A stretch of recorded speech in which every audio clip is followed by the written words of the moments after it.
To begin, I want to thank Chief Judge McCafferty and Attorney General McDonald, both former law clerks of mine, for their over-generous introduction. As those of you who have clerked for a judge well know, the relationship that develops between judge and clerk is a very special one, both on the professional and the personal level, often lasting a lifetime. Over the past 30 years, I have been most fortunate to have had an extremely able group of law clerks. As an appellate judge, one is really operating a small law firm. For me, the interplay with my clerks was a very real factor in my decision making. Both as a senior partner in my former law firm and as a judge, I always have believed that mentoring those who worked with me was an important part of my job. I take great pride in the accomplishments of my former clerks.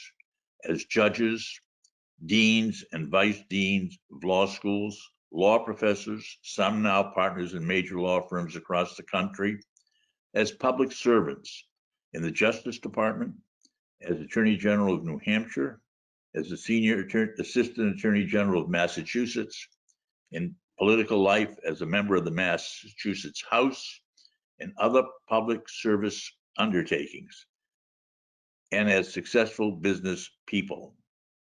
During their times with me, I talked about good lawyering, the lawyer's responsibility to the courts and society, and we always talked about the issues of the day. My life as a lawyer and judge has covered 65 years. And of course, in that time span, the practice of law has changed dramatically, both locally and nationally.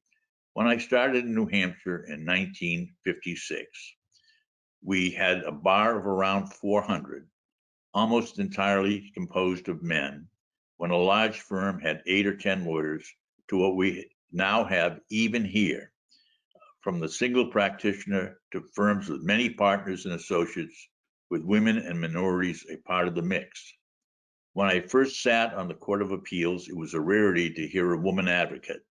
Today, it is a routine thing to have women before us, and on some days, the women outnumber the men, and that says good things about the progress we have made. As I look back on my judicial career, one of the things that gives me much satisfaction is my role in obtaining the Rudman Courthouse for New Hampshire and the time I spent as chair of the Federal Courts Committee on Space and Security. When I joined the district court, the Cleveland building was a very tired facility, and the courtrooms and assisted jury rooms were completely inadequate, particularly as we gained more district judges. I take much pride in the facilities that are now available to judges, the bar, and the public.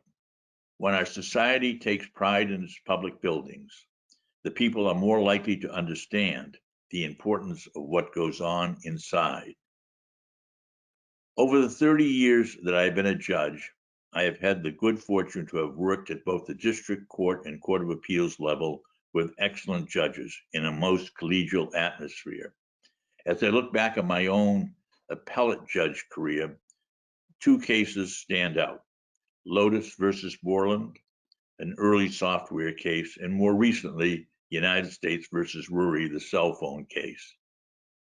To have authored both of these cases was both challenging and rewarding. It is often said that the law is a jealous mistress. It is difficult to be a full-time lawyer and a good family person as well. I could have not handled all these years of work without Sue, my wife of more than 62 years, and my children, Peter and Ellen, who suffered through too many meals while their dad ate with a telephone in the crook of his arm. In closing, I want to thank the foundation for this award.